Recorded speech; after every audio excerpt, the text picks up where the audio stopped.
And you can hear me.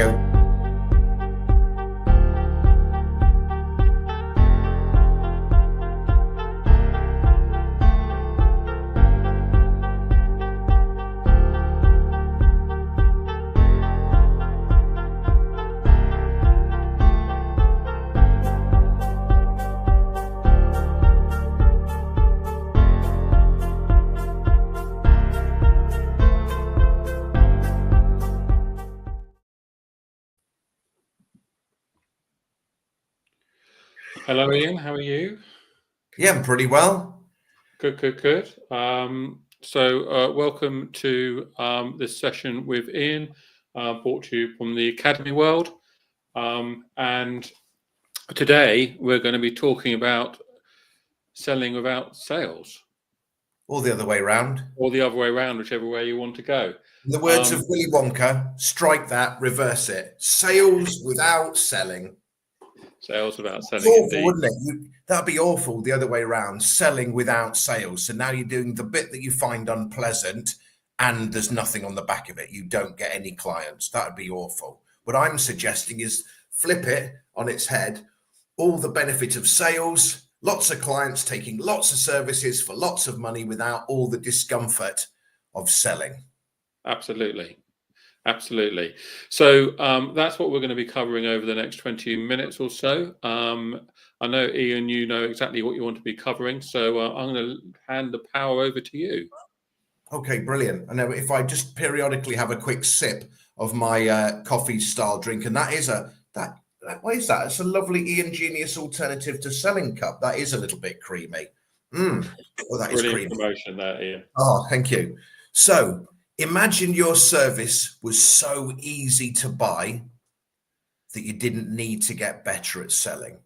Imagine if your premium service was so effortless to buy that clients closed the sale themselves. So this is the Ian Genius alternative to selling. So one thing, just to make for this to work, if you're watching this and you think, I'd love more clients taking more services for more money, there's something you want to do even better than you're doing, you've got some ambition. If you're watching this and thinking, no, my sales are okay, Ian, and you're happy with okay, turn it off. This isn't for you. You've got no ambition.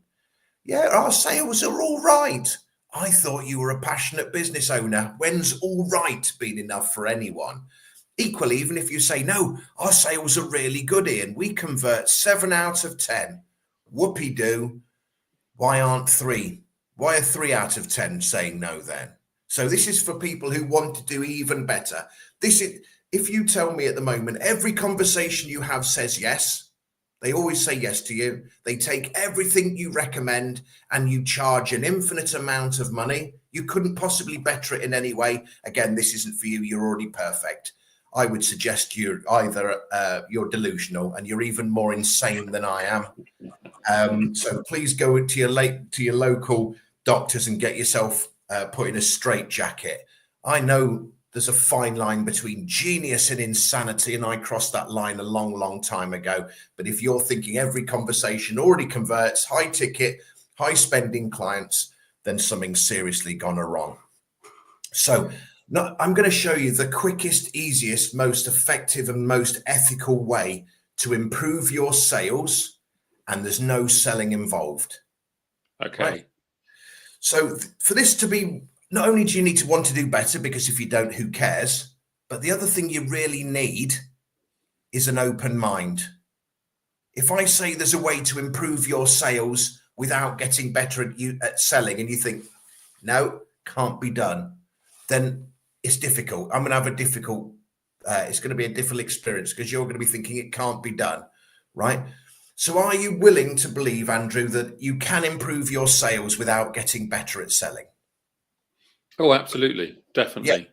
Yeah. Okay. And we know, to be fair, we know this is true. Have you ever been to a shop and you've seen a deal that was so great? You've gone in, you've seen an offer on the shelves, you've gone, that's amazing. And you've picked up the offer, you've taken it to the counter and you said, I'd like to buy this, please. Has that ever happened? Well, not with that tone of voice, but yes. Yeah, not so camp as I did it. Right? But that's all right. But yes, in principle, I'd like to buy this, please, right? Yes. not like some character off Little Britain, right? So how good did the person at the till need to be at selling? Not good at all. They They just just need needed to to take the process money. the order Yeah. because it was so easy to buy. You didn't need to get better at. They didn't need to have any selling ability. So we know in principle this is perfectly plausible, right? But most businesses are fed up because they're not getting the success they deserve. They're frustrated how many hours are wasted in conversations that fizzle out. They're having conversations, sales calls, discovery calls, sales meetings, call it what you will, with potential clients. They're not clients yet, but they've got the problem that you can solve. And at the end of it, they could say, yes, please. The problem is most businesses, whether it's business owners or managing directors with teams, are fed up. How many hours are wasted? They're sick of settling for low paying clients. Clients take less than they recommend, the bronze service instead of the gold. Didn't help anyone. They got less help. You got less business. No one won, right? All businesses don't charge what the service is truly worth.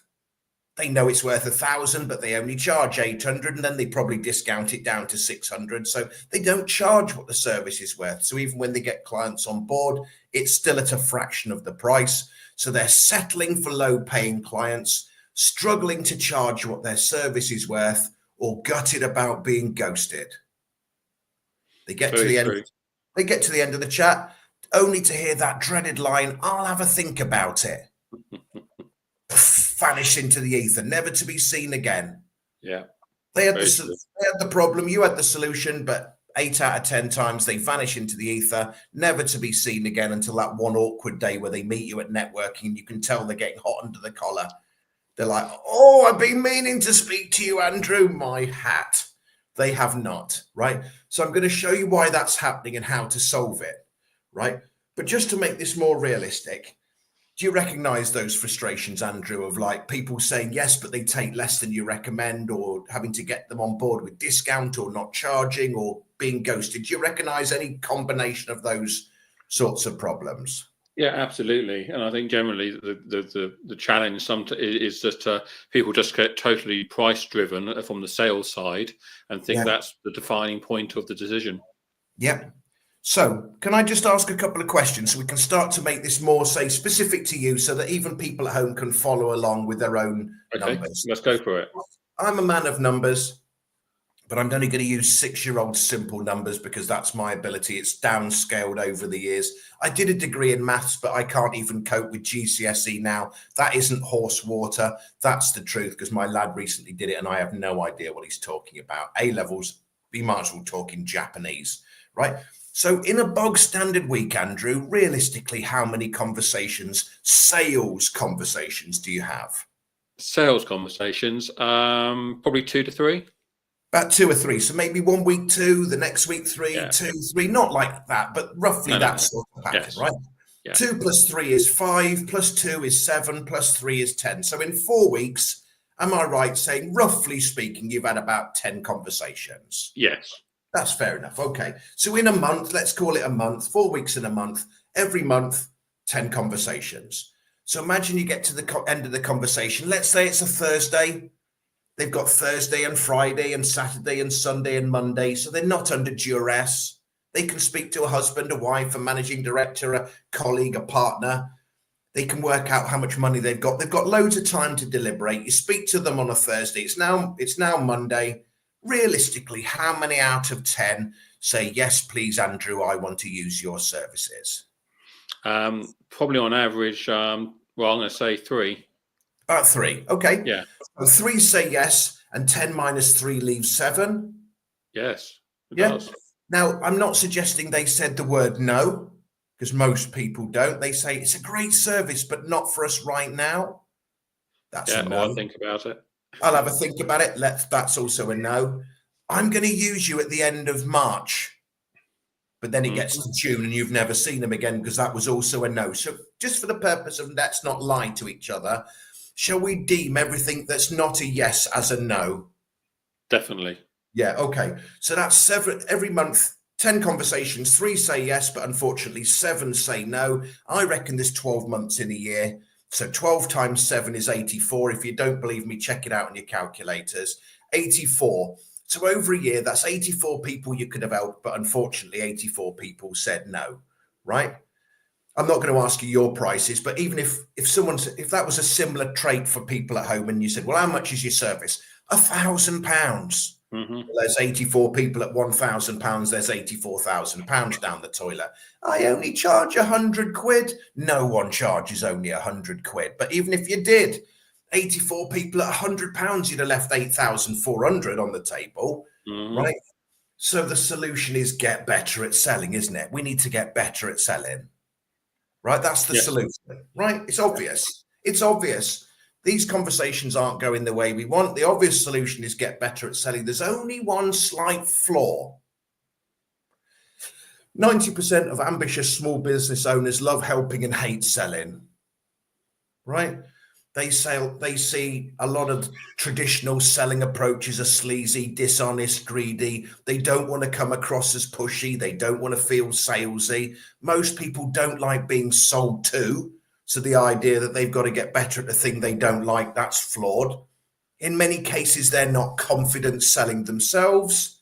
Maybe they're uncomfortable bringing up price. Maybe they don't entirely believe they have the best solution. Maybe, well, if you're not confident selling yourself, is it possible they're not confident buying? Is it possible through the words you use, the tone of voice, the body language, something they go, I'm not sure, right?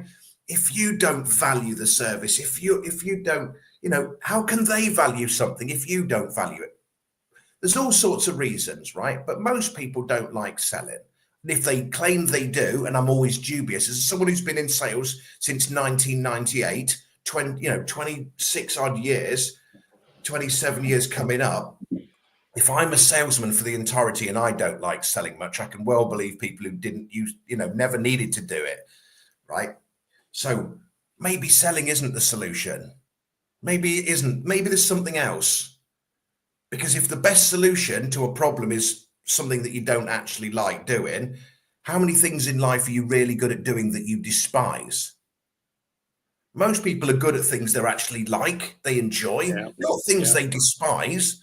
Or they just have no interest in. Do you like knitting? No, I'm brilliant though. It's unusual, right? It's unusual, right? But it's the exception to the rule. So can you just very simply, would you love lots of clients taking lots of services for lots of money?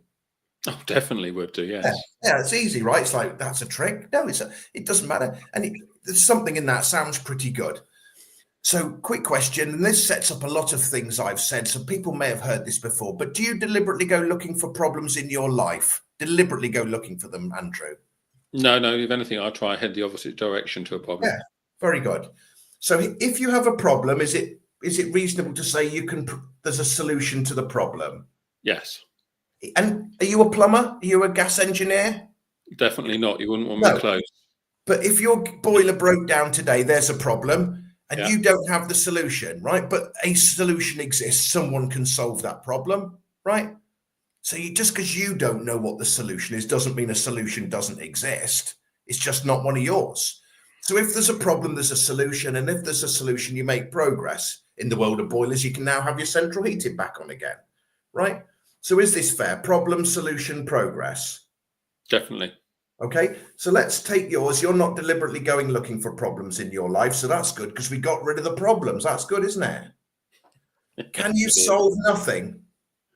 No, you can't solve nothing, no. You can't provide a solution to no problems, can you? So no problem, no solution. I don't want to swear at you, Andrew. So I'll turn it round. Stay the same. Problem, solution, progress, no problem, no solution, stay the same. Right? But you wanted a progress, didn't you? So progress needs solutions. Solutions need problems. Would you like to progress a lot? Lots of progress. Even more clients taking even more services for even more money, staying for even longer, everything. Loads and loads of that. I think most people would say yes to that question, Ian. Yeah. Lots of progress needs lots of solutions, needs lots of problems.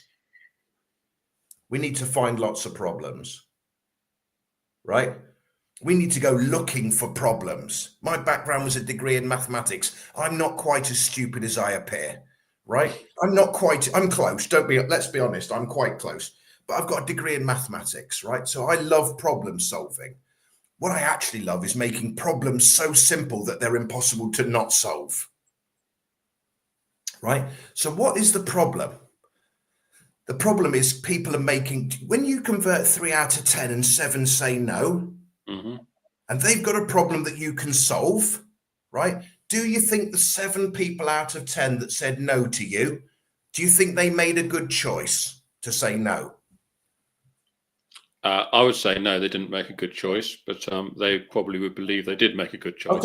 Okay. So we need to get rid of this problem straight away. So you believe that they didn't make a good choice and you think they believe that they did, right? But they've got a problem and you've got the solution. So who's the expert? The one who's got the problem that doesn't know how to solve it, or the one that can solve it? In any scenario, which is an expert? The one that can solve it, or the one that has the problem and can't? Well, they can. Say again. They can. The person who can solve it. They can solve the problem, can they? Yes. So why aren't they solving the problem? Because I haven't told the story correctly. Okay, but at the moment, when they come to you, they've got a problem that you can solve, right? Yeah. So they've got a problem. If you wouldn't have the problem, would you? Okay, so I'll misunderstand. Yeah, sure. Well, if they've got the problem and you've got a solution, any world, my boiler doesn't work and you can get rid of it. Who's the expert? Who's the beginner? The beginner is the person with the problem. Okay, so if they've got, how many beginners do you believe are, if they think I'm right versus the expert who thinks I know you're wrong, which one's worth something? The one that's the beginner that doesn't even understand the problem, they don't really understand anything, or the one that knows the answer? Which one actually carries some clout? Well, the one with clout, I'm guessing, is the beginner, isn't it? Because they make the decision. They're making the decision, but they don't understand, do they? No.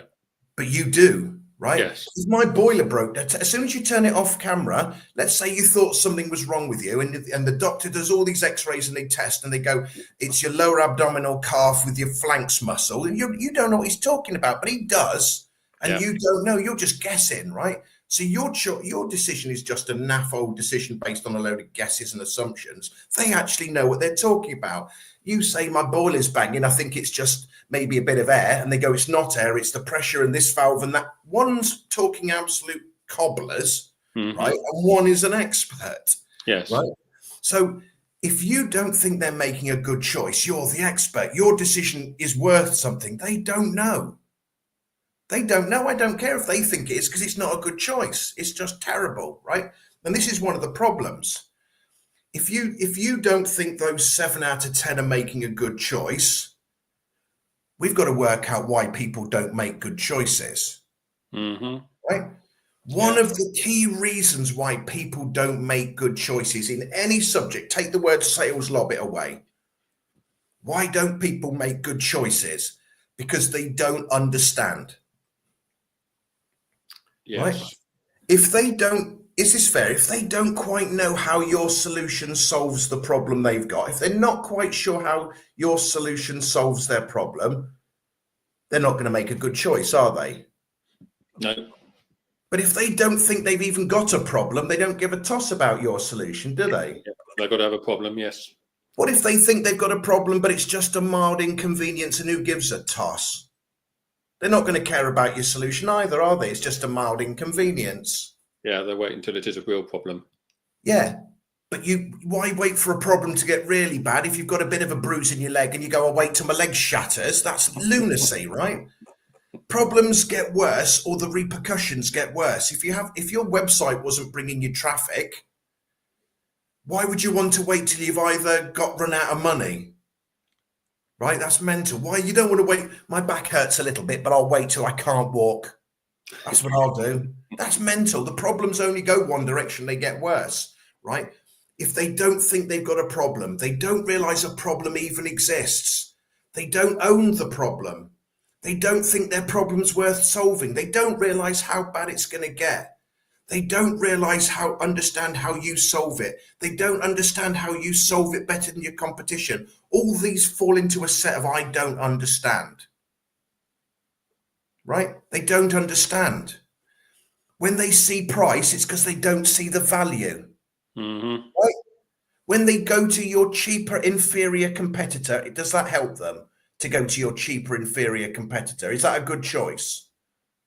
No, I'm going to say no, it's not, as far as I'm Against concerned, you. because it's So not you for can them. open loads, they can go to someone who's Yeah, cheaper and crappier, right? That's not a good yeah. choice, is it? No, it's not. Is No, it a good choice if they do it themselves badly and waste their own time?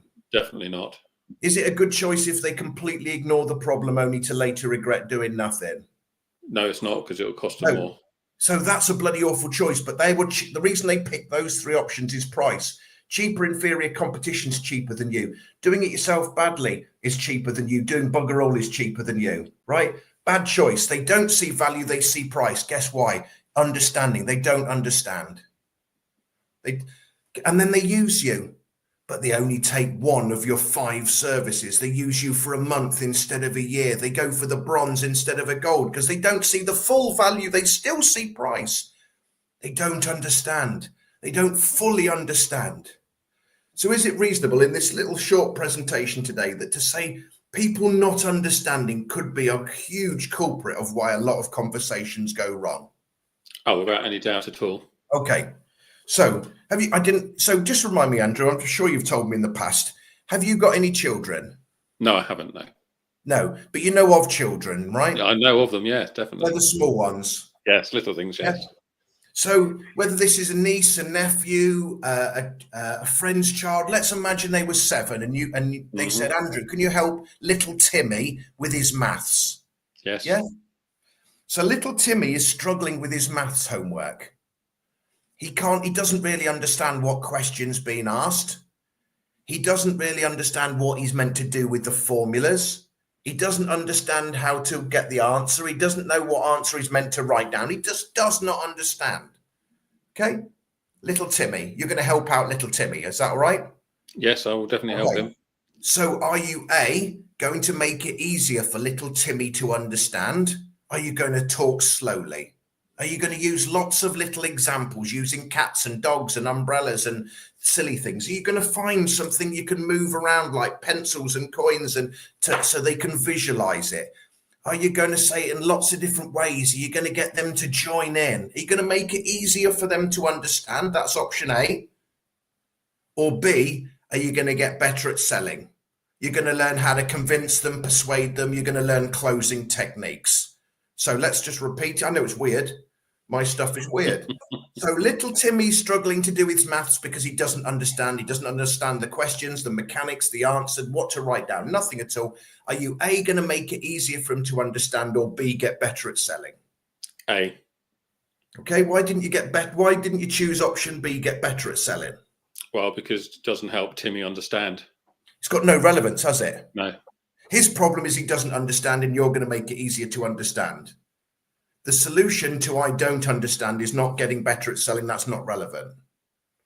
The solution to get better at selling is to make it easier to understand, right? Got you. Yes. It's very easy to line up that problem I don't understand with make it easier to understand. But let's remember, they're the beginner because they've got the problem. You're the expert. Whose job is it to make it easy? Is it the expert's job to make it easy, or is it the beginner's job to make it easy? Yeah, experts.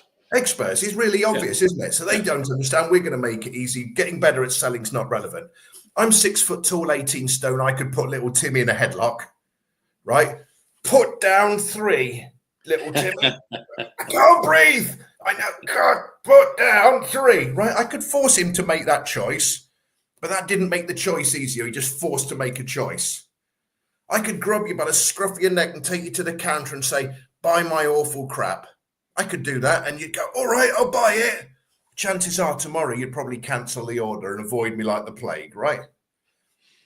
So why don't people make good choices? They don't understand. They don't think they've got a problem. They don't own the problem. They don't realize how bad the problem is. They don't know how you solve it. They don't know how you're different. They don't see the value. They only see the price. They don't understand. The best solution is make it easier to understand. But you're going to say, well, I do check. I check, Ian. I check. These people understand. I say, so if you wanted to check that you told someone something and you wanted to check they understood it, what might you ask or say to make sure someone understood? I guess the obvious one is, do you understand that? Yeah. Do you understand that? Does that make sense? Is that clear? I hope you understand. Maybe it's not even a question. It's more, I hope you understand, right? Yeah. Have you got that? Yeah. Have you got that? There is only one answer to the question, does that make sense? The answer is yes, because the other answer is no, I'm thick. Right? Most people, most of the time, do not want to expose their stupidity and put their hand up and go, no, I'm stupid. So in a scenario, but some people are brave some of the time, and you look brave to me, Andrew. So I would say, I do VoIP. And you're going, I don't know what that means, Ian. Can you just tell me what that means, Ian? Does that make sense? And you go, actually, could you just tell me what VoIP means? I say it's voice over internet protocol. And you say, thank you very much for explaining it so clearly. That really helped. And you think, please, God, don't ask me another question. I say, does that make sense now? What, you're going to put your hand up again and expose your stupidity again? No. Right? Most people don't want, does that make sense? They don't want to admit no. Even if they do, it doesn't become easy. I've got a degree in maths. Underneath degree is A level. Underneath A level is GCSE. Underneath GCSE is all the schooling. So if I did a degree in maths and I make it easy, A level's easy for me. But if 90% of the population didn't do A level maths because they stopped at GCSE, it's too hard. Everything's relative. Being easy has to be easy enough, right? It doesn't matter. It's easy to you. Everything's easy to you. This is the problem everyone has in their business. They're trying to make their message simple, but they can't remember what it's like to be the beginner again. That's why I help businesses, because I don't live their world. When they're telling me what they do, I can't show them how to get better at selling. I can show them how to make it easier to buy because I'm their client, not the sales trainer. But let's carry on, right? Most people, even those that, let's imagine there's two types of people, liars and truth tellers, right? So you say, does that make sense? All the ones that are in the set of liars will say, thank you very much for explaining it so clearly. They've no idea what you're whittling on about, but they don't want to expose their stupidity. But they can't make a good choice anymore now, can they? Because they don't understand what the hell you're talking about. That's why the conversation ends with, what we're going to do is have a think about it, because there's no other way out of that hellhole. But some people will think they do understand, and they're not telling a lie of any description. Does that make sense? Yeah, it really does make sense. Let's just look at that. They've got a problem that your service solves. They don't know how to solve the problem. It's going to take you hours to weeks to months to solve it. And they say, yeah, I know. My hat. How many misconceptions, wrong assumptions, guesses are in what they think you actually do versus what you really do? Right? They're just guessing. They think they know. It won't be till they do it. They go, I didn't realize you did that. Their decision of it makes sense is made up of either lies or guesses or assumptions. It's useless. But what if you could make it so easy to understand you didn't need to ask, does that make sense? Okay, so this is the sort of ending piece for this today, but I did a degree in maths and I love maths, right? So I'm going to show you a maths question, and maybe you know the answer, Andrew, maybe you don't. It doesn't really matter. Have we got a time limit on it, or are we all right for a few minutes? No, we're good for time. Okay, good. So my question is, and I was writing on it like a massive idiot, so now it's got a load of old gubbins on it as well, but I'll try to reduce it to its mildest format, right? Here is my question. Let's get it into focus. 3x squared plus 3x squared equals 3x squared plus 3x squared. So if you saw that question, what would you say? I'd have to go to Google. Google. I have no idea. Good. All right, and that's excellent, right? Because remember, we want problems, don't we? Because if we can find problems, we can find solutions, and solutions gets to progress. Like we're deliberately trying to find problems now. So anyone at home is thinking, oh, I've got a few problems. Good, go looking for them. Find every crack. Find every crack you can find. Do you talk so fast that it's impossible to keep up? Because if you talk too fast, no one can keep up. It doesn't matter. You could have a great message, but if you speak too fast, that's the crack. Right? There's loads. There's loads. Go finding cracks. 3x squared plus 3x squared equals, we don't know. And at the moment, it doesn't seem relevant. It'll be extremely relevant in a minute. Would it be okay, Andrew, if I showed you how to solve this problem using ridiculously easy numbers and using ridiculously easy examples? Makes it a hell of a lot easier for me to explain. Yes, definitely. Okay, so I'll start at the beginning and it will get a little bit trickier, but if I say 3 plus 3, the answer is 6. 6. That was a gamble, wasn't it? Yeah, that was a nice one. I'm going to make it harder. So 3 apples plus 3 apples is 6 apples. 6 apples. And now, if you try this at home with anyone over the age of 6, right? They might say 3 apples plus 3 apples equals 6.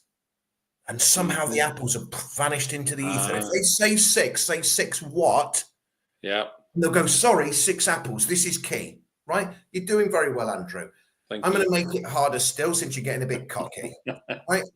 3 dogs plus 3 dogs equals 6 dogs. 6 dogs. We add 3 and 3 together and we repeat the word, right? Yes. It was apples, then it was apples. It didn't turn into tomatoes. 3 dogs plus 3 dogs was 6 dogs. It didn't turn into cats, right? I'm going to upset you now. Okay. I'm going to upset you. I don't know how to spell the word xylophone. You look furious with me. You look very cross. I'm so sorry. I don't know how to spell. I didn't realize you'd be so upset. 3 xylophones plus 3 xylophones equals 6 xylophones. And now the word's more complicated, but we still add the 3 and the 3 to get 6. And xylophones didn't become didgeridoos. So 3 xylophones plus 3 xylophones is 6. Repeat the word xylophones. I could even make something up. 2 diddly-doos. Right, so 3 would go keep to the same numbers. 3 diddly-doos plus 3 diddly-doos is 6 diddly-doos. And this time it's made up. Because it doesn't matter what it is, we repeat that sound, right? So taking everything we know into account, you add the numbers and repeat the sound. 3x squared plus 3x squared equals 6x squared. And there lieth your answer, right? There's your answer. Was that pretty easy? Yeah, very good teacher, Ian. Okay, but at the beginning it seemed hard, didn't it? Yes, it did. I want to show you how much of an improvement you've made, right? 4x squared plus 4x squared equals 8x squared. That was a millisecond this time. Yes. I'm going to change it up again. 4y squared plus 4y squared equals 8y squared. Millisecond. Easy peasy, right? So why were you able to solve it at the end, but you could not solve it at the beginning? Because of the way you explained it. Is it fair to say I made it 6-year-old simple? Yes, you definitely did. I took a complicated or what appeared to be a complicated puzzle and made it 6-year-old simple. So at the beginning you had a problem, you're trying to get to progress, but you need a solution. You couldn't give me a solution, so you couldn't get to progress, you stay the same, right? But in the second example, I gave you the problem. You did get this solution of 6x squared. So there's your solution. Now you've got the progress. You're making progress, right? So we've made it 6-year-old simple. And I know it's 6-year-old simple because I play tested this with my daughter, who at the time was 6. I said 3x squared plus 3x squared, and she said, I don't know. No huge surprise to a 6-year-old. I showed her this, she went 6x squared. I've shown this to anyone over the age of 6, to parents who've shown their children. No child has ever got it wrong. How many things in life does a child say, I can't do that, and give in? What if they realized the thing they saw was so hard was actually so easy if they broke it down into bits, right? This method doesn't just work for this. This works for everything. Problems aren't hard. You just need to, I'm not good at solving hard problems. I'm good at making hard problems easy because I'm much better at solving easy problems, right? So what if you could explain your services so simple that a 6-year-old child understood it? You wouldn't, there's no adult that couldn't understand it if a 6-year-old got it, right? They've only got 1 year of maths and 1 year of English under their belt. That's all they've got, right? So, but the thing is, you couldn't go up to a business person, could you? Well, you know, and start having them adding up apples and oranges and 3 and 3, because you'd insult their integrity, wouldn't you? Mm-hmm. Yes. Yeah. Well, how have I got away with it with you then? Because I had you adding 3 dogs to 3 dogs. And you're a businessman. So if you couldn't do it, but yet I have just done it. I had you adding we started at 3 plus 3, a question literally given to 3 and 4-year-olds. Mm-hmm. So how the hell did I just get away with murder like that? Do you remember at the beginning? I said, would it be okay if I used ridiculously easy numbers and extremely easy examples? It makes it easier for me to explain. Yeah. Where have I put all the stupidity? On yourself. Me, and you don't care. Yeah. No. I'm Earth's thickest genius. My superpower is my extreme intelligence and my utter stupidity combined, right? I know to make a good choice, you need to understand. I know the solution to not understanding is making it easier to understand. Selling was never in the mix. That was never in the mix. It was make it easier to understand. But I'm the expert and you're the beginner. So it's my job to make it so simple that you can't get it wrong. But I can't ask you, does that make sense? Because that question is redundant. It's just redundant. You'll lie or you'll make assumptions and misconceptions. But if I was to make it so simple, a 6-year-old child couldn't get it wrong, no one else could. But how can I do that without insulting you? Well, insult me and I don't give a toss. So let's say I was doing web pages, right? Imagine if you came to me and I did web pages. Is it possible I'm not the only person in webs you've ever spoke to? Is it possible you might have spoke to me and lots of other people with web pages in the past? Definitely have, yes. Okay.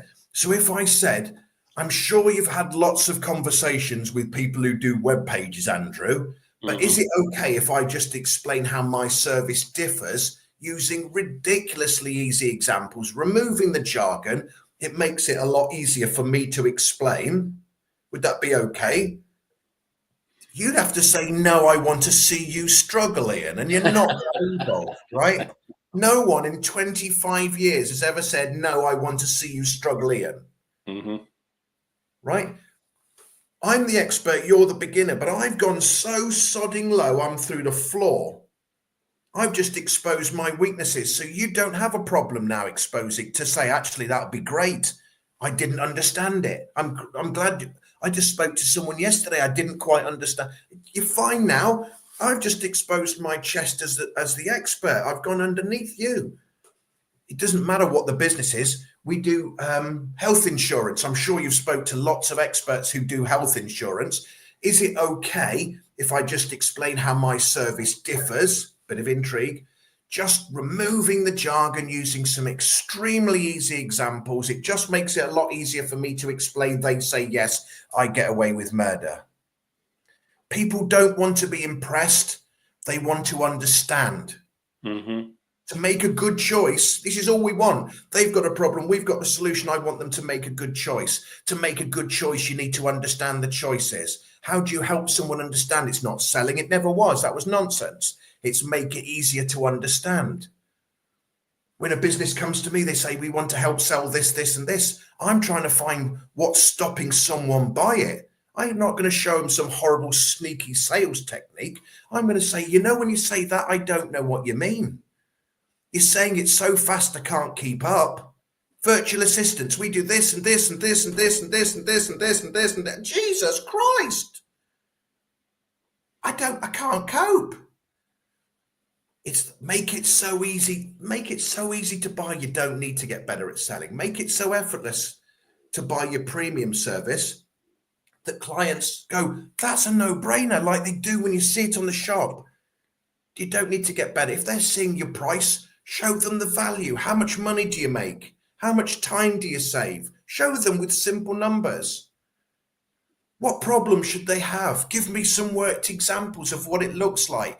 Paint me the picture. Oh, I help with anxiety. What does that mean? Well, the mother's pulling on the children, dragging them out of the house in the morning, shouting, come on, kids, we've got to go now. Now I can see the picture. I can place the moment. Make it easier for me to visualize the problem. Help me understand. to make a good choice, we just need to understand. It was never about getting better at selling. It was about making it easier to understand. Get permission. Just get permission. So that's the entire approach. This is just a little snippet. Now, once you know that, we have to then break down the messages. We have to break down the value. But in principle, that's the reason why 7 out of 10 conversations fizzled out. They didn't think you could solve it. Well, we need to help them understand that we can. It's an understanding problem. They didn't think they had a problem yet. Well, we need to help them realize what the problems are and how we solve them. We just got to help people understand. This is a last one. Let's imagine you spoke to someone and they were really clever and they understood, right? Okay. Or you thought they won't, because remember, they've got a problem. So there's no way they can know. But let's imagine they were close. Is it possible that if you spoke to someone, they might run it past a husband, a wife, a director, a managing director, a business partner? Yeah? Yes, definitely. And if you were telling them about your service, roughly speaking in minutes, how long is your meeting? 40 minutes. 40 minutes. So this person then tells the other person that wasn't in the meeting, roughly how long do you think, how much of the 40 minutes do they pass on to the next person? Oh, that's a question. Probably 5. Probably 5. So 35 of your minutes landed on the cutting room floor. Okay. Which of the 5 did they pass on and which of the 35 did they leave behind? Well, that's an unknown. An unknown. You can hope they put the best 5 forward, but you've absolutely no idea. How good was the person that you met at retelling stories? Again, unknown. Unknown. How much attention was the person paying that was listening to the passed on story? Unknown. Unknown. It's a lot of unknowns here, Yes. right? Yeah. So even if that first person really bought into it, in many businesses, they don't hold the purse strings. They've got to try and explain to the person with the purse strings why it's worth doing. That dies on its ass. So even the ones that seemed good vanish into the ether. But what if your message was so simple a 6-year-old got it? It's not going to become Chinese whispers now when they explain it to the MD, is it? It might be 9, 10-year-old simple, but it's a lot easier to pass on a 6-year-old simple story than a 25-year-old story. Everything came down to selling, to this selling, but it wasn't about selling. It was about making it easier to buy.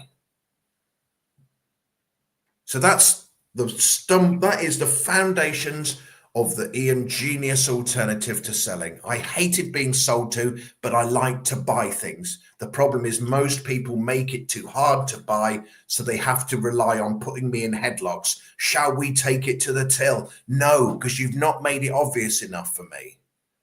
I don't know why. So, Ian, I have to say that was absolutely brilliant. So thank you very much. But if any of our listeners want to get help from you on how to break it down to the most simplest stages, what should they do? How do they contact you? There's a couple of things. If they go to iangenius.co.uk on my website, or if they go to LinkedIn, I'm pretty easy to find. I've got a free ebook, 17 pages long. It's about a 5-minute read that will talk about a lot of what we've done.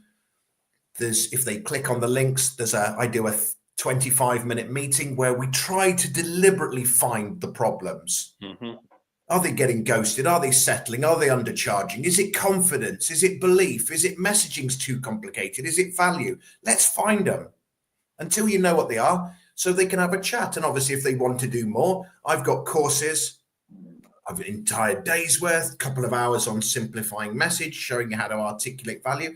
These are all problems I've struggled with myself for 26 years. I know how frustrating it is because I've failed more times than they've tried. But if they go to iangenius.co.uk or they go to the LinkedIn, there's links that will take them to free ebooks. Let's have a chat, and they can even see some of the offers. I mean, I'll show someone I can show a solopreneur how to simplify their message in 2 hours for 269, or a team how to simplify their message in 2 hours for 499. So it doesn't have to break the bank. For most businesses, as soon as they turn one no into a yes, they'll have made more money than the £499 to do it in the first place, and it will do them for life. And I would suggest that very often getting a third party view looking in, that third party will see something which when you're in it, you don't see. What the question what experience have you got of working with insert the name of industry? Yeah. That's that you want someone who can show you selling techniques to sell whatever it is, telecommunications. But the problem is that the people you're speaking to don't understand. What you don't want is someone who's got a bucket load of it, because when you hear jargon, you'll understand what they mean. I love to work with all industries, because when they tell me, and my memory's awful, it's like the first time I'm greeted with this.